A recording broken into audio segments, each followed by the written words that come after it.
તારીખ હતી 24 ડિસેમ્બર 1999, ક્રિસમસની બરાબર આગલી સાંજ. આખા દેશમાં તહેવારોનો માહોલ હતો અને કાઠમંડુના ત્રિભુવન ઇન્ટરનેશનલ એરપોર્ટ પર ઇન્ડિયન એરલાઇન્સની ફ્લાઇટ 814 દિલ્હી જવા માટે તૈયાર હતી. જે એક સામાન્ય 1.5 કલાકની ફ્લાઇટ હોવી જોઈતી હતી, એ ભારતના ઇતિહાસની સૌથી લાંબી અને કદાચ સૌથી ભયાનક બંધક કટોકટી બની ગઈ. 8 દિવસ 190 લોકોનો જીવ તાળવે ચોંટેલો હતો. આજે આપણે આ ઘટનાના ઊંડાણમાં ઉતરીશું. અમારી પાસે કેટલાક વિસ્તૃત સ્ત્રોતો છે જે આખી ઘટનાનું વિશ્લેષણ કરે છે. અમારો હેતુ ખાલી એ જાણવાનો નથી કે શું થયું, પણ એ સમજવાનો છે કે 8 દિવસ સુધી પડદા પાછળ શું ચાલી રહ્યું હતું, ક્યાં ભૂલો થઈ અને એ નિર્ણયોની કિંમત શું હતી. બિલકુલ. અને એક વાત શરૂઆતમાં જ સમજવી જરૂરી છે. આ કોઈ અલગ ઘટના નહોતી. એ સમયે દુનિયા 2000ના વર્ષમાં પ્રવેશી રહી હતી અને એક ડરનો માહોલ હતો. આ અપહરણ અલ કાયદા સાથે જોડાયેલા આતંકવાદીઓ દ્વારા જે મિલેનિયમ એટેક પ્લોટ્સ ઘડવામાં આવ્યા હતા એનો જ એક ભાગ હતો. ઓહ, એટલે આ એક વૈશ્વિક ષડયંત્રનો હિસ્સો હતો. હા, જેનો હેતુ દુનિયાભરમાં દહેશત ફેલાવવાનો હતો. તો ચાલો એ ભયાનક સાંજે પાછા ફરીએ. વિમાન હતું ઇન્ડિયન એરલાઇન્સનું એરબસ A300. એમાં 11 ક્રૂ મેમ્બર્સ હતા અને 179 મુસાફરો. અને આ 179 મુસાફરોમાં પેલા 5 અપહરણકર્તાઓ પણ સામેલ હતા, એટલે કુલ 190 લોકો. અને પછી સાંજે લગભગ 4:45 વાગે જેવું વિમાન લખનૌ નજીક ભારતીય હવાઈ ક્ષેત્રમાં પ્રવેશ્યું, બધું બદલાઈ ગયું. એક માસ્ક પહેરેલો માણસ હાથમાં રિવોલ્વર અને ગ્રેનેડ લઈને સીધો કોકપિટ તરફ ધસી ગયો. હા, અને ગણતરીની મિનિટોમાં જ હરકત ઉલ મુજાહિદ્દીનના 5 સભ્યોએ વિમાનનો કબજો લઈ લીધો. આ હરકત ઉલ મુજાહિદ્દીન એ પાકિસ્તાન સ્થિત સંગઠન છે, ખરું ને? બરાબર. આ અપહરણકર્તાઓ પાકિસ્તાની નાગરિકો હતા અને એમના કોડનેમ પણ હતા: ચીફ, ડોક્ટર, બર્ગર, ભોલા અને શંકર. અને CBIની તપાસમાં પછીથી ખબર પડી કે આ આખી યોજના 2 મહિનાથી વધુ સમયથી બની રહી હતી. 2 મહિનાથી? હા, અને એના માટે કાઠમાંડુની ઘણી મુલાકાતો પણ લેવાઈ હતી. કાઠમાંડુ એ સમયે પાકિસ્તાનની ISI માટે એક મોટું ઓપરેશનલ હબ હતું. એટલે આ એક સુનિયોજિત ષડયંત્ર હતું. વિમાનમાં શું માહોલ હતો ત્યારે? અપહરણ થતાની સાથે જ તરત જ અંધાધૂંધી ફેલાઈ ગઈ હશે. ચોક્કસ. અપહરણકર્તાઓએ પુરુષોને સ્ત્રીઓ અને બાળકોથી અલગ કરી દીધા. પુરુષ મુસાફરોની આંખે પાટા બાંધી દીધા અને ધમકી આપી કે જો સહકાર નહીં આપો તો વિમાનને ઉડાવી દઈશું. બહુ જ ડરામણું. અપહરણકર્તાઓએ કેપ્ટન દેવી શરણને વિમાનને પશ્ચિમ તરફ એટલે કે લાહોર લઈ જવાનો આદેશ આપ્યો, પણ લાહોર ATCL લેન્ડિંગની પરવાનગી ન આપી. તો પછી ફ્યુઅલ તો ઓછું થઈ રહ્યું હશે. બિલકુલ. ત્યારે કેપ્ટન શરણે ભારતીય ATCને એક ભયાનક સંદેશો મોકલ્યો. એમણે કહ્યું, અમારી પાસે માત્ર 1 કલાકનું બળતણ બચ્યું છે અને અપહરણકર્તાઓ દર 5 મિનિટે એક બંધકને મારી નાખવાની ધમકી આપી રહ્યા છે. 1 કલાક? આ તો ખૂબ જ ગંભીર પરિસ્થિતિ હતી. ભારત સરકારની પ્રતિક્રિયા શું હતી? અને અહીંયા મતલબ કે આ કટોકટીની પહેલી અને કદાચ સૌથી મોટી ભૂલ જોવા મળે છે. ભારત સરકારનું જે ક્રાઇસિસ મેનેજમેન્ટ ગ્રુપ છે, CMG, તેની બેઠક તરત જ બોલાવવામાં આવી જ નહીં. શું કહો છો? આટલી મોટી ઘટના બની ગઈ અને કોઈ મીટિંગ જ નહીં? તમને જાણીને નવાઈ લાગશે, પણ ગૃહમંત્રી LK અડવાણી અને પંજાબના DGP જેવા મુખ્ય અધિકારીઓને પણ આ ઘટનાની જાણ TV સમાચાર દ્વારા થઈ હતી. આ તો સંકલનનો ભયંકર અભાવ કહેવાય. આ વિલંબની શું અસર થઈ? તેની સીધી અને ભયાનક અસર થઈ. આ વિલંબને કારણે અમૃતસરમાં જ્યારે વિમાન બળતણ માટે ઉતર્યું ત્યારે ગ્રાઉન્ડ પર કોઈ સ્પષ્ટ કમાન્ડ જ નહોતો. કોણ નિર્ણય લેશે, શું કરવું, કશું જ નક્કી નહોતું. તો અમૃતસરમાં 49 મિનિટ માટે ભારત પાસે એક સુવર્ણ તક હતી. વિમાન ભારતીય ધરતી પર હતું. પણ પછી એવું તો શું થયું કે આખી બાજી પલટાઈ ગઈ અને વિમાન ફરીથી હવામાં હતું? એ 49 મિનિટ ખૂબ જ નાટકીય અને તણાવપૂર્ણ હતી. બળતણ ભરવામાં વિલંબ થઈ રહ્યો હતો કારણ કે દિલ્હીથી કોઈ સ્પષ્ટ આદેશ જ નહોતા. આનાથી અપહરણકર્તાઓ ઉશ્કેરાયા. ગુસ્સામાં તેઓએ 2 મુસાફરો, રૂપિન કાત્યાલ અને સતનમ સિંહ પર છરીથી હુમલો કર્યો. ઓહ ગોડ! કેપ્ટન શરણ વારંવાર ATCને વિનંતી કરતા રહ્યા. એમણે કહ્યું કે અપહરણકર્તાઓએ મુસાફરોને મારવાનું શરૂ કરી દીધું છે. પણ 1 મિનિટ, જો પંજાબ પોલીસના જવાનો ત્યાં હાજર હતા તો એમણે વિમાનને રોકવા માટે કંઈક કર્યું કેમ નહીં? પ્રયત્ન થયો હતો. પંજાબ પોલીસના સશસ્ત્ર જવાનોને વિમાનને સ્થિર કરવાનો આદેશ અપાયો હતો, પણ કોઈ ચોક્કસ યોજના નહોતી. ભારતના શ્રેષ્ઠ કમાન્ડોઝ NSG તો દિલ્હીમાં હતા. તેમને અમૃતસર પહોંચવામાં સમય લાગે. એટલે ઉતાવળમાં કોઈ કાર્યવાહી કરવી જોખમી હતી. બરાબર. એક છેલ્લો પ્રયાસ કરવામાં આવ્યો. એક ફ્યુઅલ ટેન્કરને રનવે બ્લોક કરવા માટે મોકલવામાં આવ્યું. અને પછી કેપ્ટન શરણે અદ્ભુત કુશળતા બતાવી. તેમણે વિમાનને ટેન્કર સાથે અથડાતા માંડ બચાવી લીધું. પણ આ ઘટનાથી અપહરણકર્તાઓને શંકા ગઈ કે આ તેમને ફસાવાની જાળ છે. અને બસ તક હાથમાંથી જતી રહી. અપહરણકર્તાઓએ કેપ્ટનને તરત જ ટેક ઓફ કરવાનો આદેશ આપ્યો અને વિમાને અમૃતસરથી ઉડાન ભરી. ટેક ઓફ કરતી વખતે કેપ્ટન શરણના છેલ્લા શબ્દો હતા, અમે બધા મરી રહ્યા છીએ. એ શબ્દો આજે પણ ગૂંજે છે. બિલકુલ. આ એક ખૂબ જ મોટી નિષ્ફળતા હતી. જો વિમાનને અમૃતસરમાં રોકી શકાયું હોત તો કદાચ પરિણામ કંઈક અલગ હોત. અમૃતસરમાંથી છટકી ગયા પછી એમની પાસે બળતણ લગભગ ખતમ થઈ ગયું હતું. હવે લાહોરમાં ઉતરવા સિવાય કોઈ વિકલ્પ ન હતો. હા, શરૂઆતમાં ના પાડ્યા પછી પાકિસ્તાની ETCએ આખરે લેન્ડિંગની મંજૂરી આપી. અહીં પાકિસ્તાનની ભૂમિકા ખૂબ જ શંકાસ્પદ રહી.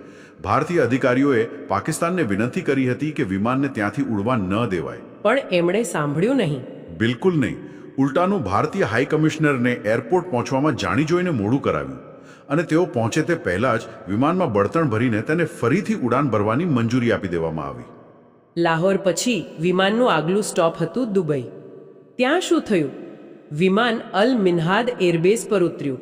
અહીં થોડી રાહત મળી કારણ કે 27 મુસાફરોને મુક્ત કરવામાં આવ્યા. હા, જેમાં મોટાભાગની સ્ત્રીઓ અને બાળકો હતા. પણ અહીં જ પહેલી દુઃખદ ખબરની પુષ્ટિ થઈ. અમૃતસરમાં ઘાયલ થયેલા 25 વર્ષીય રૂપિન કાત્યાલનું મૃત્યુ થયું હતું. તેમના મૃતદેહને પણ અહીં ઉતારવામાં આવ્યો. આ ખૂબ જ દુઃખદ હતું. હા, અને પડદા પાછળ ભારતીય સત્તાવાળાઓ દુબઈમાં NSG ઓપરેશન કરવા માંગતા હતા, પરંતુ UAEના અધિકારીઓએ પરવાનગી આપી નહીં. કેમ? તેઓ પોતાની ધરતી પર કોઈ લોહિયાળ કાર્યવાહી નહોતા ઈચ્છતા, એટલે વધુ એક તક ગુમાવવી પડી. અને પછી વિમાન તેના અંતિમ મુકામ પર પહોંચ્યું. 25 ડિસેમ્બરની સવારે વિમાન કંધાર અફઘાનિસ્તાનમાં ઉતર્યું. એક એવી જગ્યા જ્યાં તે સમયે તાલિબાનનું શાસન હતું. હવે આખી કટોકટી એક નવા અને વધુ જટિલ તબક્કામાં પ્રવેશી. કંધારમાં પરિસ્થિતિ અત્યંત જટિલ બની ગઈ. ભારતે તાલિબાન શાસનને ક્યારે માન્યતા આપી નહોતી, એટલે સીધી વાટાઘાટો કરવી ખૂબ જ મુશ્કેલ હતી. તાલિબાનના સશસ્ત્ર લડવૈયાઓએ વિમાનને ઘેરી લીધું. શરૂઆતમાં તો એ પણ સમજાયું નહીં કે તાલિબાન મદદ કરવા માંગે છે કે અપહરણકર્તાઓને. આટલી ગૂંચવણભરી પરિસ્થિતિમાં ભારતે શું કર્યું? ભારતે વિવેક કાજુ, અજીત ડોવલ અને CD સહાય જેવા અનુભવી અધિકારીઓની એક ટીમ કંદહાર મોકલી.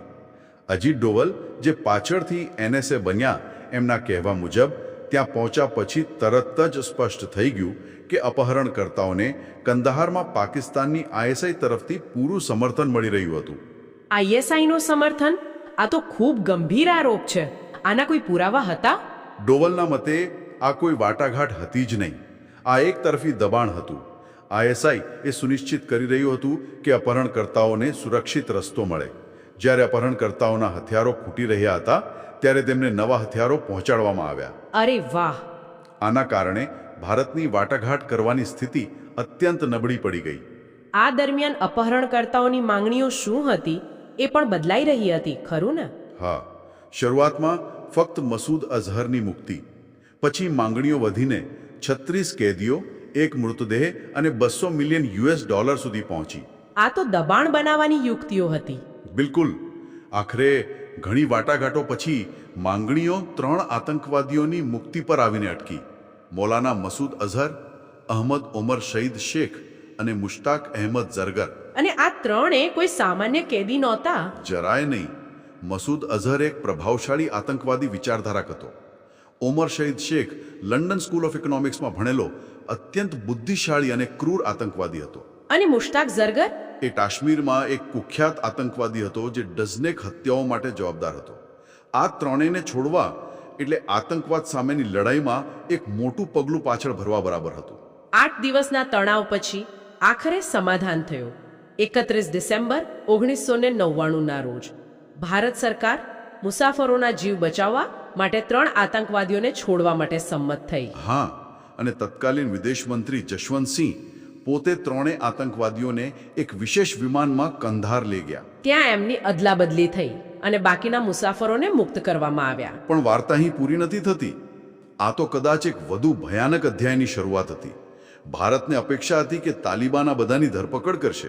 પણ એવું ન થયું. અત્યંત ભયાનક સાબિત થયા એ રાહતની કિંમત શું હતી? કિંમત ખૂબ મોટી હતી. મુક્ત કરાયેલો મસૂદ અઝહર પાકિસ્તાન જઈને હીરો બની ગયો.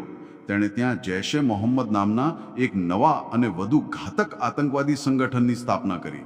જૈશ-એ મોહમ્મદ. હા, આ એ સંગઠન હતું જેણે ભારતમાં આત્મઘાતી હુમલાની પદ્ધતિ મોટા પાયે શરૂ કરી. અને આ સંગઠને કઈ ઘટનાઓને અંજામ આપ્યો? આ જ સંગઠને 2001માં ભારતીય સંસદ પર હુમલો કર્યો, જેણે ભારત પાકિસ્તાનને યુદ્ધની અણી પર લાવી દીધા હતા. ઓકે. અને પછી 2019નો પુલવામા હુમલો, જેમાં 40 CRPF જવાનો શહીદ થયા, તે પણ જૈશ-એ મોહમ્મદે જ કરાવ્યો હતો. એટલે આપણે કહી શકીએ કે પુલવામા હુમલાના મૂળિયા ક્યાંક ને ક્યાંક આ કંધારની ઘટનામાં હતા. બિલકુલ. અને ઉમર શેખે 2002માં પત્રકાર ડેનિયલ પર્લનું અપહરણ કરીને તેની હત્યા કરી. ત્રીજો આતંકવાદી મુશ્તાક ઝરગર પાકિસ્તાન અધિકૃત કાશ્મીરમાં સક્રિય રહ્યો. કાનૂની કાર્યવાહીનું શું થયું? શું કોઈને સજા થઈ?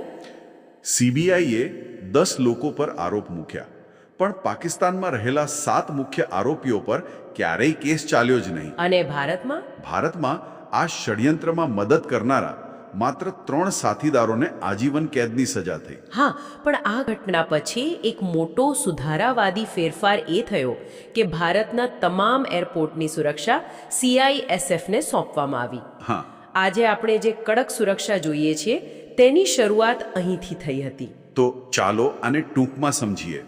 એક 8 દિવસની બંધક કટોકટી, એક નિર્દોષ મુસાફરનું મૃત્યુ અને અંતે 3 ખતરનાક આતંકવાદીઓની મુક્તિ, જેના કારણે ભવિષ્યમાં સેંકડો લોકોએ જીવ ગુમાવ્યા. બરાબર.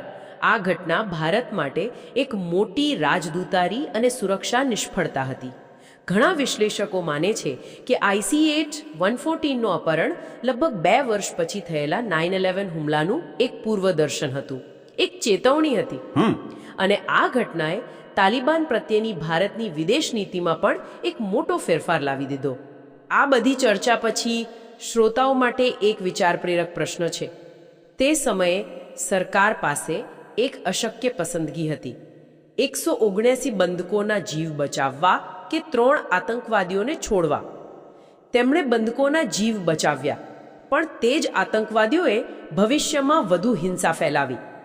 જ્યારે વર્તમાનમાં જીવન બચાવવા અને ભવિષ્યની સંભવિત દુર્ઘટનાઓને રોકવા વચ્ચે પસંદગી કરવાની હોય, ત્યારે કોઈ સરકાર કેવી રીતે નિર્ણય લે છે? શું આવી પરિસ્થિતિમાં કોઈ સાચો જવાબ હોઈ શકે?